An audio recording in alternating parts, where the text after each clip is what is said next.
ਸਤਿ ਸ਼੍ਰੀ ਅਕਾਲ ਦਰਸ਼ਕੋ, ਮੈਂ ਹਾਂ ਤੁਹਾਡਾ ਆਪਣਾ ਐਂਕਰ ਸਤਿੰਦਰ ਸਿੰਘ ਮੀਰਥਲ। ਤੁਸੀਂ ਦੇਖ ਰਹੇ ਹੋ ਟੀਵੀ 84 ਤੇ ਤੁਹਾਡਾ ਆਪਣਾ ਮਨਪਸੰਦ ਪ੍ਰੋਗਰਾਮ ਇੱਕ ਨਜ਼ਰ। ਜਿਵੇਂ ਕਿ ਅਸੀਂ ਇਸ ਪ੍ਰੋਗਰਾਮ ਦੇ ਵਿੱਚ ਉਹਨਾਂ ਸ਼ਖਸੀਅਤਾਂ ਨੂੰ ਮਿਲਾਉਂਦੇ ਹਾਂ ਜਿਨ੍ਹਾਂ ਨੇ ਵੱਖ-ਵੱਖ ਵਰਗਾਂ ਦੇ ਵਿੱਚ ਮੱਲਾਂ ਮਾਰੀਆਂ ਨੇ ਤੇ ਆਪਣੀ ਇੱਕ ਵੱਖਰੀ ਹੋਂਦ ਕਾਇਮ ਕੀਤੀ ਹੈ। ਤੇ ਅੱਜ ਇਸੇ ਹੀ ਸਿਲਸਿਲੇ ਨੂੰ ਅਗਾਂਹ ਵਧਾਉਂਦੇ ਹੋਏ ਸਾਡੇ ਨਾਲ ਅੱਜ ਇਸ ਸ਼ੋਅ ਦੇ ਵਿੱਚ ਉਹ ਸ਼ਖਸੀਅਤ ਮੌਜੂਦ ਨੇ ਜੋ ਕਿ ਕਿਸੇ ਵੀ ਤਾਰੀਫ ਦੇ ਮੁਹਤਾਜ ਨਹੀਂ।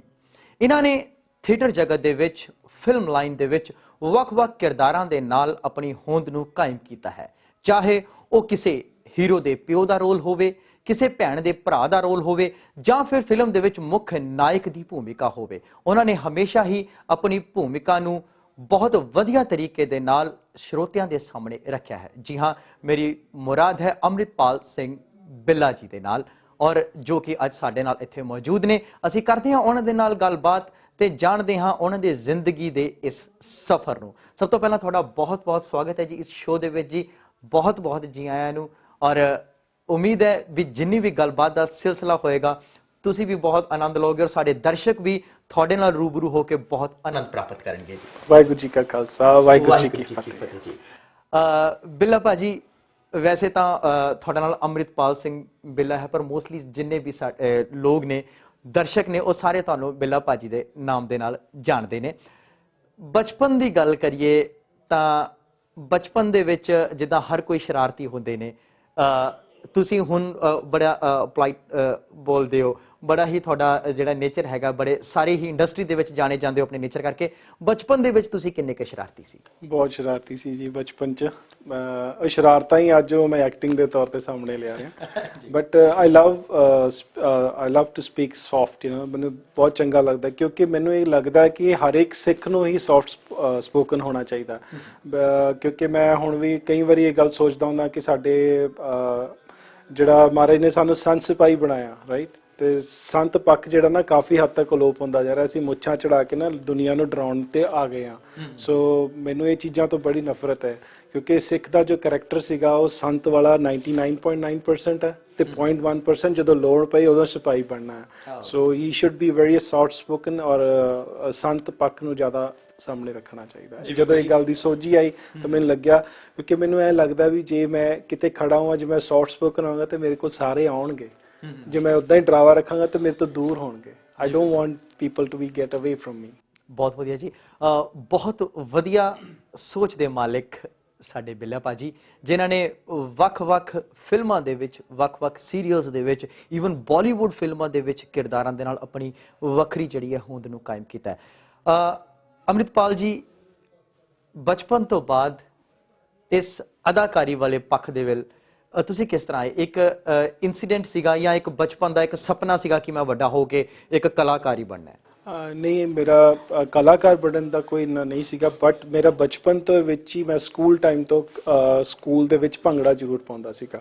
ਫਿਰ ਮੈਂ ਮੇਰਾ ਜਨਮ, ਸਭ ਤੋਂ ਪਹਿਲਾਂ ਦੱਸਾਂ, ਮੇਰਾ ਜਨਮ ਬੰਬੇ ਦਾ ਹੈ। ਬੇਸਿਕਲੀ ਮੇਰੇ ਪੇਰੈਂਟਸ ਹਿੰਦੂ ਸੀਗੇ, ਮੈਂ ਹਿੰਦੂ ਫੈਮਿਲੀ ਤੋਂ ਬਿਲੋਂਗ ਕਰਕੇ ਜਦੋਂ ਉਹ ਸਿੱਖ ਸੱਜ ਗਏ ਤੇ ਉਸ ਤੋਂ ਬਾਅਦ ਫਿਰ ਸਾਡੇ ਘਰ ਸਿੱਖੀ ਆਈ। ਮੇਰਾ ਜਨਮ ਹੋਇਆ 1972 ਦੇ ਵਿੱਚ, ਉਦੋਂ ਤੋਂ ਸਿੱਖੀ ਚੱਲਦੀ ਆਈ ਹੈ ਘਰ ਦੇ ਵਿੱਚ। ਉਸ ਤੋਂ ਪਹਿਲਾਂ ਮੇਰੇ ਵੱਡਾ ਬ੍ਰਦਰ ਸਿਸਟਰ ਸੀਗੇ, ਉਹਨਾਂ ਦੇ ਵਾਲ ਕੱਟੇ ਹੁੰਦੇ ਸੀਗੇ। ਫਿਰ ਜਦੋਂ ਮੇਰਾ ਜਨਮ ਹੋਇਆ ਤਾਂ ਉਸ ਤੋਂ ਪਹਿਲਾਂ ਘਰ 'ਚ ਸਿੱਖੀ ਆ ਗਈ, ਤੇ ਸ਼ਾਇਦ ਜਿਵੇਂ ਮੇਰੇ ਕਰਕੇ ਜਿਵੇਂ ਸਿੱਖੀ ਆਣੀ ਹੁੰਦੀ ਘਰੇ। ਮੇਰੇ ਨਾਨਕੇ ਦਾਦਕੇ ਹਾਲੇ ਵੀ ਹਿੰਦੂ ਨੇ ਤੇ ਅਸੀਂ ਉਹਨਾਂ ਨਾਲ ਵੀ ਵਿਚਰੀ ਦਾ, ਬਟ ਉਹ ਗੁਰੂ ਘਰ ਨੂੰ ਹੀ ਮੰਨਦੇ ਕਾਫੀ ਹੱਦ ਤੱਕ। ਤੋ ਮੈਂ ਇਹ ਕਹਿਣਾ ਚਾਹੁੰਦਾ ਵੀ ਬਚਪਨ ਤੋਂ ਜਦੋਂ ਮੈਂ ਸਕੂਲ ਦੇ ਵਿੱਚ ਭੰਗੜਾ ਪਾਉਂਦਾ ਸੀਗਾ, ਫਿਰ ਮੈਂ ਬਚਪਨ ਤੋਂ ਹੀ ਗੱਤਕਾ ਵੀ ਖੇਡਦਾ ਸੀਗਾ। ਇਸ ਤਰ੍ਹਾਂ 2001 ਦੇ ਵਿੱਚ ਜਦੋਂ ਧੰਨ ਤੇਰੀ ਸਿੱਖੀ ਕੈਸੇਟ ਆਈ ਸਤਵਿੰਦਰ ਬਿੱਟੀ ਜੀ ਦੀ, ਤਾਂ ਉਹਦੇ ਵਿੱਚ ਸਾਨੂੰ ਇਹ ਬੁਲਾਇਆ ਗਿਆ ਸੀਗਾ ਵੀ ਸ਼ਾਇਦ ਅਸੀਂ ਗੱਤਕਾ ਖੇਡਣਾ ਉੱਥੇ ਜਾ ਕੇ, ਵੀ ਉਹਨਾਂ ਦੇ ਜਦੋਂ ਗਾਉਣਗੇ ਤਾਂ ਅਸੀਂ ਪਿੱਛੇ ਗੱਤਕਾ ਖੇਡਾਂਗੇ। ਬਟ ਉੱਥੇ ਜਾ ਕੇ ਸਾਨੂੰ ਪਤਾ ਲੱਗਿਆ ਵੀ ਸਾਨੂੰ ਅਸੀਂ ਕੋਰਸ ਸਿੰਕ ਦੇਣਾ, ਲਿਪ ਸਿੰਕ ਦੇਣਾ। ਸੋ ਕਿਉਂਕਿ ਮੈਂ ਥੀਏਟਰ ਨਾਲ ਜੁੜਿਆ ਸੀ 1989 ਦੇ ਵਿੱਚ, ਸਕੂਲ ਟਾਈਮ ਤੋਂ ਨਾਲ ਥੀਏਟਰ ਵੀ ਕਰਦਾ ਸੀ, ਧਾਰਮਿਕ ਥੀਏਟਰ। ਚਰਨ ਸਿੰਘ ਸਿੰਦਰਾ ਜੀ ਜੋ ਹੁਣ ਸਵਰਗਵਾਸ ਹੋ ਗਏ ਨੇ, ਉਹਨਾਂ ਨਾਲ ਕਰਦਾ ਹੁੰਦਾ ਸੀ ਧਾਰਮਿਕ। ਮਰਦ ਗਮੜਾ ਇਹ ਜਿਹੜਾ ਨਾਟਕ ਸੀ ਉਹਦਾ ਮੈਂ ਸੂਤਰਧਾਰ ਹੁੰਦਾ ਸੀਗਾ। ਸੋ ਉਹ ਨਾਟਕ ਕਰਦੇ ਕਰਦੇ ਮੇਰਾ ਲਿਪਸਿੰਗ ਇੰਨਾ ਪ੍ਰੋਪਰ ਸੀਗਾ ਕਿ ਕੈਮਰਾ ਮੇਰੇ ਵੱਲ ਨੂੰ ਹੀ ਰਿਹਾ ਤੇ ਮੈਂ ਹਾਈਲਾਈਟ ਹੋ ਗਿਆ, ਲਾਈਮਲਾਈਟ 'ਚ ਆ ਗਿਆ। ਉਸ ਤੋਂ ਬਾਅਦ ਚੱਲ ਸੋ ਚੱਲ ਅੱਜ ਤੱਕ ਮੈਂ ਕਿਸੇ ਡਾਇਰੈਕਟਰ ਨੂੰ ਕੰਮ ਨਹੀਂ ਮੰਗਿਆ, ਮੈਨੂੰ ਕੰਮ ਆ ਰਿਹਾ ਜੀ। ਬਹੁਤ ਵਧੀਆ ਜੀ। ਜਿਵੇਂ ਕਿ ਇਹਨਾਂ ਨੇ ਦੱਸਿਆ ਕਿ ਸਤਵਿੰਦਰ ਬਿੱਟੀ ਦੀ ਉਸ ਕੈਸੇਟ ਤੋਂ ਜਿਹੜਾ ਇਹਨਾਂ ਦਾ ਇੰਨਾ ਨਾਮ ਰੋਸ਼ਨ ਹੋਇਆ ਕਿ ਹਰ ਕਿਸੇ ਦੇ, ਹਰ ਵਰਗ ਦੇ ਦਿਲਾਂ ਦੇ ਵਿੱਚ ਇਹਨਾਂ ਦੀ ਜਿਹੜੀ ਉਹ ਚਿਹਰੇ ਦੀ ਉਹ ਮੁਖਾਕ੍ਰਿਤੀ ਸੀ ਉਹ ਘਰ ਕਰ ਗਈ। ਅੰਮ੍ਰਿਤਪਾਲ ਜੀ, ਗੱਲ ਕਹੀਏ ਐਲਬਮ ਤੋਂ ਫਿਲਮਾਂ ਦੇ ਸਫ਼ਰ ਵੱਲ, ਤਾਂ ਫਿਲਮਾਂ ਦਾ ਆਫਰ ਜਿਹੜਾ ਹੈ ਇਹ ਤੁਹਾਨੂੰ ਕਿਸ ਤਰ੍ਹਾਂ ਪ੍ਰਾਪਤ ਹੋਇਆ? ਇਹ ਜਿੱਦਾਂ ਐਲਬਮ ਦੇ ਵਿੱਚ ਇੱਕ ਨਾਮ ਬਣ ਗਿਆ ਮੇਰਾ ਕਾਫੀ ਹੱਦ ਤੱਕ। ਜਿੱਦਾਂ ਹੁਣ ਬਿੱਟੀ ਵਾਲੇ Song ਤੋਂ ਬਾਅਦ ਇੱਕ ਲੋਕਾਂ ਦੇ ਵਿੱਚ ਹੋ ਗਿਆ ਸੀ ਵੀ ਇਹ ਇੱਕ ਨਿਹੰਗ ਸਿੰਘ ਹੈ ਔਰ ਇਹ ਧਾਰਮਿਕ ਹੀ ਸ਼ਾਇਦ ਗਾਣੇ ਵਗੈਰਾ ਕਰਦਾ ਹੈ ਨਾ, ਬਟ ਫਿਰ ਆਇਆ ਸੀ ਰਵਿੰਦਰ ਗਰੇਵਾਲ ਜੀ ਦਾ ਗਾਣਾ ਸੀ ਟੇਢੀ ਪੱਗ ਵਾਲਿਆ, ਉਹਦੇ ਵਿੱਚ ਉਹ ਫਿਰ ਮੈਨੂੰ ਭੰਗੜੇ ਦੇ ਜ਼ੋਹਰ ਦਿਖਾਉਣੇ ਪਏ। ਮੈਨੂੰ ਸਿੱਖੀ ਸਰੂਪ ਵਿੱਚ ਰਹਿੰਦਿਆਂ ਜਿਵੇਂ ਉਹਨਾਂ ਨੇ ਫਿਰ ਮੈਨੂੰ ਫਾਦਰ ਦਾ ਰੋਲ ਮੈਨੂੰ ਉਹਦੇ ਉਸ ਗਾਣੇ ਦੇ ਵਿੱਚ ਦਿੱਤਾ ਤੇ ਮੈਂ ਉਹਨੂੰ ਐਕਸੈਪਟ ਕੀਤਾ। ਹਾਲਾਂਕਿ ਮੇਰੀ ਏਜ ਬਹੁਤ ਘੱਟ ਸੀਗੀ, ਪਰ ਮੈਨੂੰ ਲੱਗਿਆ ਵੀ ਨਹੀਂ, ਆਪਾਂ ਇੱਕ ਕਰੈਕਟਰ ਪਲੇ ਕਰਨਾ, ਸੋ ਉਹ ਕਰੈਕਟਰ ਪਲੇ ਕੀਤਾ ਮੈਂ ਉਹਦੇ ਵਿੱਚ। ਤੇ ਉਹ ਮੇਰੇ ਇੱਕ ਸੋਸ਼ਲੀ ਟੁੱਟਿਆ, ਸੋਸ਼ਲ ਇੱਕ ਐਕਟਰ ਦੇ ਤੌਰ ਤੇ ਮੇਰੀ ਹੋਂਦ ਸਾਹਮਣੇ ਆਈ। ਪਹਿਲਾਂ ਇੱਕ ਰਿਲੀਜੀਅਸ ਸੀਗੀ, ਫਿਰ ਵੀ ਇਹ ਐਕਟਰ ਹੈ, ਬੇਸਿਕਲੀ ਵੀ ਐਕਟਰ ਦੇ ਤੌਰ ਤੇ ਵੀ ਮੈਂ ਸੋਸ਼ਲ ਕੈਰੈਕਟਰਸ ਵੀ ਕਰ ਸਕਦਾ। ਸੋ ਇਸ ਤਰ੍ਹਾਂ ਚੱਲ ਫਿਰ ਇਦਾਂ ਮੈਂ ਗਾਣਿਆਂ ਦੇ ਵਿੱਚ ਫਾਦਰ ਦੇ ਰੋਲ ਕਰਨੇ, ਔਰ ਮੈਨੂੰ ਇਹ ਵੀ ਲੱਗਿਆ ਮੈਂ ਯੰਗ ਹੋਣ ਦੇ ਬਾਵਜੂਦ ਮੈਨੂੰ ਕਿਉਂ ਮਤਲਬ ਇਹ ਫਾਦਰ ਦਾ ਰੋਲ ਆਫਰ ਹੋ ਰਿਹਾ। ਤਾਂ ਉਹਦਾ ਕਾਰਨ ਮੈਨੂੰ ਮੈਂ ਦੇਖਿਆ ਸਮਾਜ ਦੇ ਵਿੱਚ, ਤੁਸੀਂ ਦੇਖੋ ਪਿੰਡਾਂ ਦੇ ਵਿੱਚ ਜੋ ਪਤਿਤ ਪੁਣੇ ਦਾ ਚੱਲ ਰਿਹਾ, ਤੁਸੀਂ ਦੇਖੋ ਵੀ ਜਿਹੜੀ ਸਰੂਪ ਹੈ ਉਹ ਸਿਰਫ ਬਜ਼ੁਰਗਾਂ ਕੋਲ ਹੀ ਆ ਜੀ। ਬਿਲਕੁਲ। ਤੇ ਜੇ ਕੋਈ ਨੌਜਵਾਨ ਰੱਖਦਾ ਤੇ ਔਰ ਉਹ ਐਕਟਰ ਹੈ ਤਾਂ ਉਹਨੂੰ ਫਿਰ ਉਹਨਾਂ ਨੇ ਬਜ਼ੁਰਗ ਬਣਾਉਣਾ ਸ਼ੁਰੂ ਕਰਤਾ ਮੈਨੂੰ, ਤਾਂ ਕਿ ਕਿਸੇ ਹੋਰ ਮੋਨੇ ਬੰਦੇ ਨੂੰ ਦਾੜੀ ਲਾਉਣ ਨਾਲੋਂ ਤਾਂ ਇਹਨੂੰ ਹੀ ਆਪਾਂ ਐਜ਼ ਐਨ ਬਜ਼ੁਰਗ ਯੂਜ਼ ਕਰੀਏ। ਔਰ ਮੈਂ ਆਪਣੇ ਉਹਨੂੰ ਐਕਸੈਪਟ ਕੀਤਾ। ਮੈਂ ਕਿਹਾ ਵੀ ਜਦੋਂ ਮੈਂ ਇਸ ਲਾਈਨ 'ਚ ਆਊਂਗਾ ਤਾਂ ਕਿਤੇ ਨਾ ਕਿਤੇ ਕਿਸੇ ਨਾ ਤਰੀਕੇ ਮੈਂ ਉਸ ਸਾਹਮਣੇ ਹੋਰ ਕਰੈਕਟਰ ਵੀ ਮੈਨੂੰ ਮਿਲੇਗਾ ਜਦ ਤੱਕ ਮੈਂ ਇਨ ਟੱਚ ਨਹੀਂ ਹੋਵਾਂਗਾ ਇਸ ਲਾਈਨ। ਸੋ ਇਸ ਤਰ੍ਹਾਂ ਚਲਦੇ ਚਲਦੇ ਜਦੋਂ ਮੈਂ ਲਾਈਮਲਾਈਟ 'ਚ ਆ ਗਿਆ ਇਸ ਤਰ੍ਹਾਂ ਸੋਸ਼ਲ ਕਰੈਕਟਰ ਦੇ ਤੌਰ ਤੇ ਵੀ, ਤਾਂ ਫਿਰ ਮੈਨੂੰ ਫਿਲਮਸ ਦੇ ਆਫਰਸ ਵੀ ਆਉਣ ਲੱਗ ਗਏ। ਜੀ ਬਹੁਤ ਵਧੀਆ ਜੀ। ਜਿਵੇਂ ਕਿ ਇਹਨਾਂ ਨੇ ਦੱਸਿਆ ਕਿ ਸਿੱਖੀ ਸਰੂਪ ਦੀ ਗੱਲ ਜਿਹੜੀ ਹੈਗੀ ਆ ਉਹ ਪਿੰਡਾਂ ਦੇ ਵਿੱਚ ਬੈਠੇ ਹੋਏ ਬਜ਼ੁਰਗ ਹੀ ਹੁੰਦੇ ਨੇ। ਔਰ ਵੈਸੇ ਵੀ ਮੈਂ ਇੱਕ ਗੱਲ ਬੜੀ ਬੇਬਾਕ ਤਰੀਕੇ ਦੇ ਨਾਲ ਕਹਿਣਾ ਹੁੰਦਾ ਕਿ ਹੁਣ ਪਿੰਡਾਂ ਦੇ ਵਿੱਚ ਸਿੱਖੀ ਸਰੂਪਾਂ ਦੇ ਉਹ ਹਾਲਾਤ ਨੇ ਵੀ ਜੇ ਕਿਸੇ ਅਣਜਾਣ ਪਰੋਣੇ ਨੇ ਕਿਸੇ ਦੇ ਘਰ ਜਾਣਾ ਹੋਵੇ ਤਾਂ ਵਿਹੜੇ ਦੇ ਵਿੱਚ ਬੈਠੇ ਬਜ਼ੁਰਗ ਤੋਂ ਪਤਾ ਲੱਗਦਾ ਹੈ ਵੀ ਇਹ ਘਰ ਸਰਦਾਰਾਂ ਦਾ ਹੈ। ਅਦਰਵਾਈਜ਼ ਉਹਨਾਂ ਦੀ ਜਿਹੜੀ ਆਉਣ ਵਾਲੀ ਜਨਰੇਸ਼ਨ ਹੈ, ਜਿਹੜੀ ਹੁਣ ਮੌਜੂਦਾ ਪੀੜ੍ਹੀ ਹੈ, ਉਹਨਾਂ ਵੱਲ ਦੇਖ ਕੇ ਨਹੀਂ ਪਤਾ ਲੱਗਦਾ ਵੀ ਇਹ ਸਰਦਾਰਾਂ ਦਾ ਘਰ ਹੈ। ਸੋ ਬਹੁਤ ਵਧੀਆ ਗੱਲ। ਐਗਜ਼ੈਕਟਲੀ। ਮੈਂ ਇੱਥੇ ਤੁਹਾਨੂੰ ਇੱਕ ਹੋਰ ਗੱਲ ਕਹਿਣਾ ਚਾਹੁੰਦਾ ਸੀ। ਮੈਂ ਥੋੜੇ ਦਿਨ ਪਹਿਲਾਂ ਹੀ ਕਿਸੇ ਪਿੰਡ ਦੇ ਵਿੱਚ ਸ਼ੂਟਿੰਗ ਕਰਨ ਗਿਆ ਸੀ, ਤਾਂ ਸ਼ੂਟ ਕਰਦੇ ਕਰਦੇ ਜਿਸ ਵਿਹੜੇ ਦੇ ਵਿੱਚ ਮੈਂ ਸ਼ੂਟ ਕਰ ਰਿਹਾ ਸੀ ਤਾਂ ਉਹਦੇ ਸਾਹਮਣੇ ਸਕੂਲ ਸੀ। ਸਕੂਲ ਦੀ ਛੁੱਟੀ ਹੋਈ ਤੇ ਮੈਂ, ਤੁਸੀਂ ਦੇਖ ਲਓ ਬੱਚਿਆਂ ਤੱਕ ਦੇ ਵਾਲ ਕੱਟੇ ਹੋਏ, ਤੇ ਮੈਂ ਆਈ wood count on my tips, ਮੈਂ ਸਰਦਾਰ ਬੱਚੇ ਕਿ ਟਿਪਸ ਤੇ ਕਾਊਂਟ ਕਰ ਸਕਦਾ ਸੀ, ਇੰਨੇ ਕੁ ਬੱਚੇ ਨਿਕਲੇ ਛੁੱਟੀ ਹੋਣ ਤੇ। ਮਤਲਬ ਇੰਨਾ ਕੁ ਬੁਰਾ ਹਾਲ ਹੋ ਚੁੱਕਿਆ। ਸੋ ਮੈਨੂੰ ਬਹੁਤ ਉਦੋਂ ਮਤਲਬ ਮਹਿਸੂਸ ਹੋਇਆ ਵੀ ਇਹ ਕੀ ਹੋ ਰਿਹਾ ਹੈ ਨਾ, ਵੀ ਕਿਉਂ। ਔਰ ਮੇਰੇ ਤਾਂ ਸਗੋਂ ਮੈਂ ਬੇਨਤੀ ਕਰਾਂਗਾ ਮਾਂ-ਬਾਪ ਨੂੰ, ਸੰਭਾਲ ਲਓ ਆਪਣੇ ਬੱਚਿਆਂ ਨੂੰ, ਹੈ ਨਾ, ਕੇਸ ਸੰਭਾਲ ਲਓ। ਔਰ ਮਾਂ ਨਹੀਂ ਸੰਭਾਲਣੇ, ਸੋ ਮਾਂ ਦਾ ਫਰਜ਼ ਬਣਦਾ ਹੈ ਕਿ ਜਿੱਦਾਂ ਭਗਤ ਫਰੀਦ ਜੀ ਦੇ ਮਾਂ ਨੇ ਉਹਨਾਂ ਨੂੰ ਨਮਾਜ਼ ਤੇ ਲਾਇਆ ਸੀਗਾ, ਉੱਦਾਂ ਸਾਡੀ ਮਾਵਾਂ ਦਾ ਫਰਜ਼ ਬਣਦਾ ਹੈ ਕਿ ਆਪਣੇ ਬੱਚਿਆਂ ਦੇ ਕੇਸ ਰੱਖਣ। ਗੁਰੂ ਦੀ ਮੋਹਰ ਹੈ, ਉਹ ਗੁਰੂ ਦੇ ਮੋਹਰ ਰੱਖਣੀ, ਤੁਸੀਂ ਬੱਚਿਆਂ ਦੇ ਕੇਸ ਨਹੀਂ ਰੱਖਣੇ। ਗੁਰੂ ਦੀ ਮੋਹਰ ਨੂੰ ਸੰਭਾਲਣਾ ਤੁਸੀਂ। ਸੋ ਮੈਨੂੰ ਬਹੁਤ ਦਰਦ ਹੋਇਆ ਉਸ ਚੀਜ਼ ਦਾ, ਬਹੁਤ ਦੁੱਖ ਲੱਗਾ।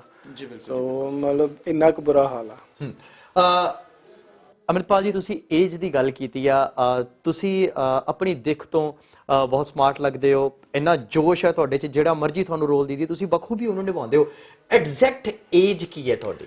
ਸਰ ਮੈਂ ਪਿਛਲਾ ਦੱਸ ਕੇ ਹਟਿਆ, ਮੈਂ 1972 ਦਾ ਬੌਰਨ ਆ, ਲਾਈਕ 43 ਇਸ ਟਾਈਮ ਮੇਰੀ ਏਜ। ਵਾਹ ਜੀ ਵਾਹ, 43। ਔਰ ਇਹ ਬਹੁਤ ਅਚੰਭੇ ਵਾਲੀ ਗੱਲ ਹੈ ਵੀ ਇਹਨਾਂ ਦੀ ਦਿੱਖ ਤੋਂ ਲੱਗਦਾ ਨਹੀਂ ਕਿ ਉਹ 43 ਦੇ ਨੇ। ਬਟ ਇਹ ਕੀ ਕਾਰਨ ਹੈ ਕਿ ਜਿਹੜੇ ਇੰਡਸਟਰੀ ਦੇ ਵਿੱਚ, ਜਿਵੇਂ ਕਿ ਅਸੀਂ ਸਭ ਜਾਣਦੇ ਹਾਂ ਕਿ ਸਾਡੀ ਜਿਹੜੀ ਇੰਡਸਟਰੀ ਹੈ ਗਲੈਮਰ ਦੇ ਨਾਲ ਭਰੀ ਹੋਈ ਹੈ, ਔਰ ਗਲੈਮਰ ਦੀ ਚਕਾਚੌਂਧ ਤੋਂ ਪ੍ਰਭਾਵਿਤ ਹੋ ਕੇ ਹਰ ਕੋਈ ਆਪਣੇ ਆਪ ਨੂੰ ਵਧੀਆ ਦਿਖਾਉਣ ਦੀ ਕੋਸ਼ਿਸ਼ ਕਰਦਾ ਹੈ, ਹਰ ਕੋਈ ਆਪਣੇ ਭੇਸ ਨੂੰ ਬਦਲਣ ਦੀ ਕੋਸ਼ਿਸ਼ ਕਰਦਾ ਹੈ, ਪਰ ਤੁਸੀਂ ਦਿਨੋਂ ਦਿਨ ਇੱਕ ਬਜ਼ੁਰਗ ਅਵਸਥਾ ਦੇ ਵਿੱਚ ਹੀ ਜਾ ਰਹੇ ਹੋ, ਤੁਸੀਂ ਆਪਣੇ ਆਪ ਨੂੰ ਮੇਨਟੇਨ ਉਸ ਪਾਸੇ ਵੱਲ ਨਹੀਂ ਕਰ ਰਹੇ। ਕੀ ਕਾਰਨ ਹੈ? ਨਹੀਂ ਮਤਲਬ ਫਿਜ਼ੀਕਲੀ ਆਈ ਥਿੰਕ ਮੇਨਟੇਨਡ ਆ, ਬਟ ਜਿਹੜਾ ਮੈਂ ਸਰੂਪ ਹੈ ਇਹ ਅੰਮ੍ਰਿਤ ਛਕਿਆ ਮੇਰਾ ਬਚਪਨ ਦਾ। ਸੋ ਉਹ ਸਾਨੂੰ ਮਰਿਆਦਾ ਵਿੱਚ ਇਹ ਕਿਹਾ ਗਿਆ ਵੀ ਅਸੀਂ ਆਪਣੀ ਦਾੜੀ ਨਹੀਂ ਰੰਗਣੀ। ਸੋ ਮੈਂ ਆਪਣੇ ਧਰਮ ਨੂੰ ਪਹਿਲ ਦਿੰਦਾ। ਜੇ ਮੈਨੂੰ ਇੰਡਸਟਰੀ ਕੱਢ ਵੀ ਦੇਗੀ, ਧੱਕਾ ਵੀ ਮਾਰ ਦੇਗੀ, ਤਾਂ ਨੋ ਪ੍ਰੋਬਲਮ, ਮੇਰੇ ਵਾਸਤੇ ਧਰਮ ਪਹਿਲਾਂ ਤੇ ਇਹ ਬਾਅਦ ਚੋਂ ਆ। ਸੋ ਮੈਂ ਆਪਣੇ ਦਾੜੀ ਰੰਗਦਾ ਨਹੀਂ। ਬਹੁਤ ਵਧੀਆ ਤਰੀਕੇ ਦੇ ਨਾਲ ਇਹਨਾਂ ਨੇ ਦੱਸਿਆ ਕਿ ਧਰਮ ਜਿਹੜਾ ਹੈ ਉਹ ਇਹਨਾਂ ਦੇ ਲਈ ਸਭ ਤੋਂ ਪਹਿਲ ਰੱਖਦਾ ਹੈ। ਔਰ ਬੇਸ਼ੱਕ ਇਹਨਾਂ ਨੇ ਬਹੁਤ ਵਧੀਆ ਤਰੀਕੇ ਦੇ ਨਾਲ ਗੱਲ ਕੀਤੀ ਕਿ ਅਗਰ ਇੰਡਸਟਰੀ ਜਿਹੜੀ ਹੈ ਇਹਨਾਂ ਨੂੰ ਕੱਢ ਵੀ ਦਿੰਦੀ ਹੈ ਤੇ ਬਿਨਾਂ ਆਪਣੇ ਕੰਮ ਔਰ ਫਿਊਚਰ ਦੀ ਪਰਵਾਹ ਕੀਤੇ ਇਹ ਧਰਮ ਨੂੰ ਹੀ ਪਹਿਲ ਦੇਣਗੇ। ਅੰਮ੍ਰਿਤਪਾਲ ਜੀ, ਗੱਲ ਕਰੀਏ, ਜਿਵੇਂ ਤੁਸੀਂ ਦੱਸਿਆ ਵੀ ਤੁਸੀਂ ਸਟਾਰਟ ਦੇ ਵਿੱਚ ਥੀਏਟਰ ਵੀ ਕੀਤੇ। ਥੀਏਟਰ ਇੱਕ ਸਮੇਂ ਹੁੰਦਾ ਸੀ ਜਦੋਂ ਬੋਰਡ ਦੀ ਛਾਂ ਤੋਂ ਸ਼ੁਰੂ ਹੋ ਕੇ ਸੱਥ ਤੇ ਪਹੁੰਚਿਆ, ਸੱਥ ਤੋਂ ਆ ਕੇ ਸਟੇਜਾਂ ਤੱਕ ਵੀ ਪਹੁੰਚਿਆ, ਪਰ ਹੁਣ ਜੇਕਰ ਗੱਲ ਕਰੀਏ ਤਾਂ ਥੀਏਟਰ ਜਿਹੜਾ ਹੈ ਉਹ ਲੁਪਤ ਹੁੰਦਾ ਨਜ਼ਰ ਆ ਰਿਹਾ ਹੈ। ਕੀ ਕਾਰਨ ਹੈ ਕਿ ਥੀਏਟਰ ਜਿਹੜਾ ਹੈ ਉਹ ਬਿਲਕੁਲ ਲੁਪਤ ਹੋ ਗਿਆ? ਵੈਸੇ ਤਾਂ ਮੈਂ ਜਿਹੜਾ ਥੀਏਟਰ ਸ਼ੁਰੂ ਕੀਤਾ ਸੀ, ਮੈਂ ਰਿਲੀਜੀਅਸ ਤੌਰ ਤੇ ਕੀਤਾ ਸੀ। ਚਰਨ ਸਿੰਘ ਸਿੰਦਰਾ ਸਾਹਿਬ ਸੀਗੇ ਜਦੋਂ, ਤੁਹਾਨੂੰ ਪਹਿਲਾਂ ਦੱਸਿਆ। ਸੋ ਬਾਕੀ ਵੀ ਮੈਂ ਥੀਏਟਰ ਦੇਖਦਾ। ਤਾਂ ਲੁਪਤ ਹੋਣ ਦਾ ਕਾਰਨ ਹੈ ਕਿ ਇਹ ਪੰਜਾਬ ਦੇ ਵਿੱਚ ਚੰਗੀ ਤਰ੍ਹਾਂ ਨਾਲ ਕਮਰਸ਼ੀਅਲਾਈਜ਼ਡ ਨਹੀਂ ਹੋਇਆ। ਜਿੱਦਾਂ ਬੰਬੇ ਦੇ ਵਿੱਚ ਜਾਂ ਬੰਗਾਲ ਦੇ ਵਿੱਚ ਥੀਏਟਰ ਨੂੰ ਪੇਡ ਟਿਕਟ ਨਾਲ ਆਪਾਂ ਜਾ ਕੇ ਨਾਟਕ ਦੇਖਦੇ ਹਾਂ, ਉੱਦਾਂ ਦਾ ਹਾਲੇ ਸਿਲਸਿਲਾ ਪੰਜਾਬ ਦੇ ਵਿੱਚ ਜਾਂ ਚੰਡੀਗੜ੍ਹ ਦੇ ਵਿੱਚ ਨਹੀਂ ਸ਼ੁਰੂ ਹੋਇਆ। People want to see that theatre free of cost, ਉਹ ਫ੍ਰੀ ਦੇਖਣਾ ਚਾਹੁੰਦੇ। ਹਾਂ, ਤੁਸੀਂ ਦਿਖਾ ਦੋਗੇ ਤਾਂ ਅਸੀਂ ਦੇਖ ਲਾਂਗੇ, otherwise we are not going to spend money, ਵੀ ਪੈਸੇ ਨਹੀਂ ਦੇ ਕੇ ਅਸੀਂ ਨਹੀਂ ਦੇਖਣਾ ਚਾਹੁੰਦੇ। ਸੋ ਇਹੀ ਤਰਾਸਦੀ ਸਾਨੂੰ ਗੁਰਦੁਆਰਾ ਪ੍ਰਬੰਧਕ ਕਮੇਟੀਆਂ ਤੋਂ ਵੀ ਰਹੀ ਹੈ, ਕਿਉਂਕਿ ਜੇ ਅਸੀਂ ਧਾਰਮਿਕ ਤੌਰ ਤੇ ਵੀ ਤੁਰੇ ਹਾਂ ਥੀਏਟਰ ਲੈ ਕੇ, ਤਾਂ ਉਹ ਉਹਨਾਂ ਨੂੰ ਇਹ ਹੁੰਦਾ ਸੀ ਤੁਸੀਂ ਟੀਮ ਲੈ ਕੇ ਆ ਜਾਓ ਜੀ, ਫ੍ਰੀ ਕਰਕੇ ਚਲੇ ਜਾਓ, ਹੈ ਨਾ। ਸੋ ਅਸੀਂ ਸੰਗਤ ਇਕੱਠੀ ਕਰ ਦਾਂਗੇ, ਤੁਹਾਨੂੰ ਸਾਊਂਡ ਵਗੈਰਾ ਦੇ ਦਾਂਗੇ। ਬਟ ਜਿਹੜੇ ਆਰਟਿਸਟ ਹੈ ਉਹਨਾਂ ਦੀ ਉਪਜੀਵਿਕਾ ਕਿੱਥੋਂ ਚੱਲੂਗੀ, ਉਹਨਾਂ ਨੂੰ ਕਿੱਥੋਂ? ਹਾਂ। ਔਰ ਮੇਰਾ ਤਾਂ ਮਤਲਬ ਸੁਪਨਾ ਇਹ ਹੈ ਕਿ ਮੈਂ ਆਪਣੇ ਜਿਉਂਦੇ ਜੀ ਇਹ ਦੇਖਾਂ ਕਿ ਸਿੱਖ ਫਿਲਮ ਇੰਡਸਟਰੀ ਸਥਾਪਿਤ ਹੋ ਜਾਏ। ਮੇਰਾ ਸੱਚੀ ਗੱਲ ਸੁਪਨਾ ਹੈ, ਭਾਵੇਂ ਥੀਏਟਰ ਹੀ ਸਥਾਪਿਤ ਹੋ ਜਾਏ।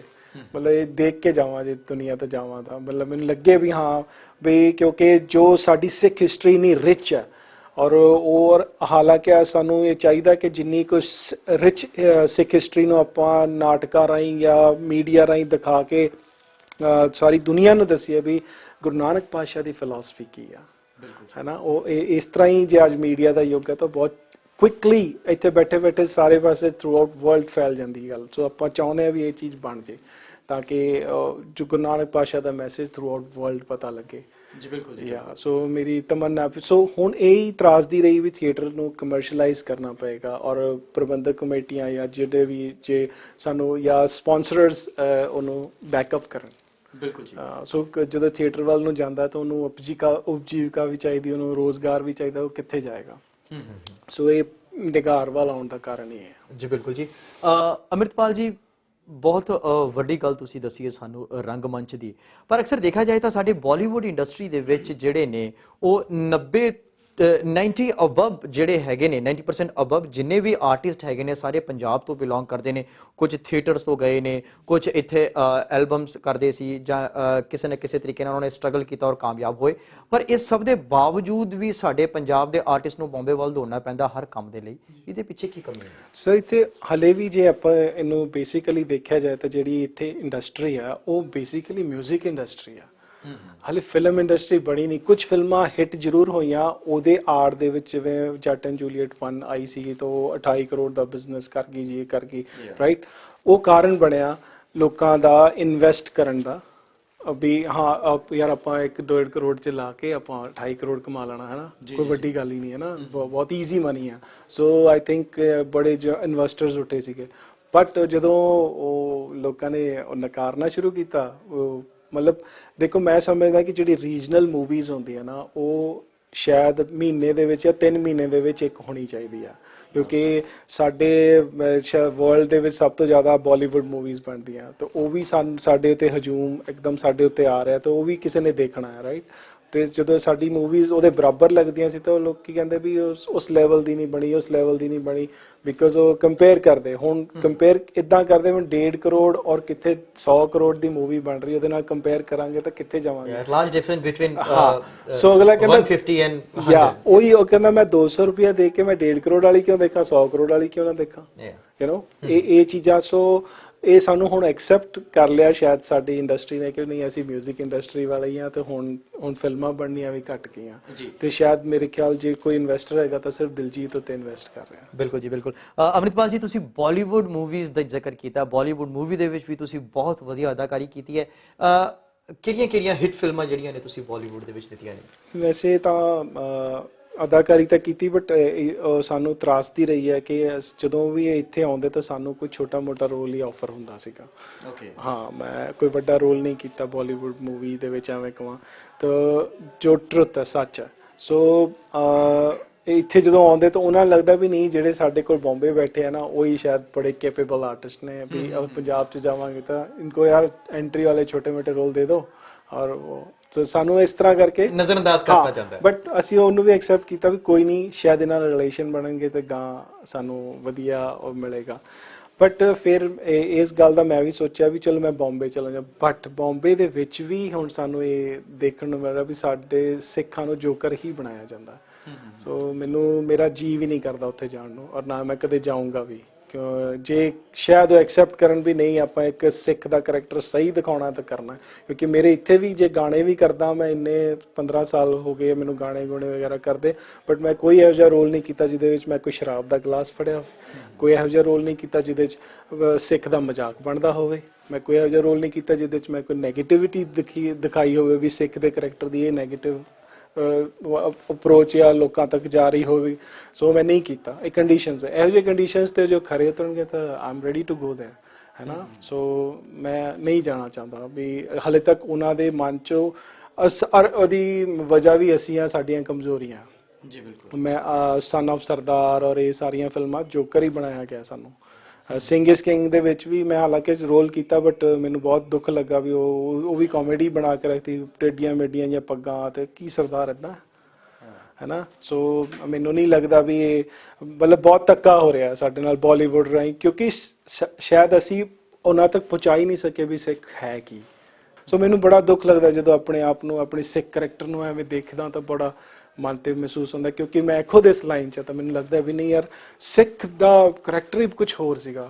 ਗੁਰੂ ਨਾਨਕ ਪਾਤਸ਼ਾਹ ਦੇ 239 ਸਾਲ, ਗੁਰੂ ਨਾਨਕ ਪਾਤਸ਼ਾਹ ਤੋਂ ਗੁਰੂ ਗੋਬਿੰਦ ਸਿੰਘ ਜੀ ਤੱਕ ਉਹਨਾਂ ਨੇ ਗੁਰੂ ਗ੍ਰੰਥ ਸਾਹਿਬ ਨੂੰ ਪ੍ਰੈਕਟੀਕਲੀ ਕਰਕੇ ਦਿਖਾਇਆ, ਔਰ ਸਾਨੂੰ ਫੋਲੋ ਕਰਨਾ ਪਏਗਾ। ਔਰ ਅਸੀਂ ਕਿੱਥੇ ਖੜੇ ਹਾਂ, ਔਰ ਸਾਡੀਆਂ ਹੀ ਕਮਜ਼ੋਰੀਆਂ, ਮੈਂ ਉਹਨਾਂ ਦੀ ਕੋਈ ਕਮਜ਼ੋਰੀ ਨਹੀਂ ਕਹਾਂਗਾ ਬਾਲੀਵੁੱਡ ਵਾਲਿਆਂ ਦੀ। ਉਹਨਾਂ ਨੂੰ ਅਸੀਂ ਜਿਵੇਂ ਅਸੀਂ ਬੱਲੇ ਬੱਲੇ ਕਰਕੇ ਦਿਖਾਇਆ, ਉਹਨਾਂ ਨੇ ਬੱਲੇ ਬੱਲੇ ਕਰਤੀ, ਉਹੀ ਬੱਲੇ ਬੱਲੇ ਸਾਨੂੰ ਕਰਕੇ ਮਜ਼ਾਕ ਬਣਾ ਕੇ ਸਾਹਮਣੇ ਕਰਤਾ।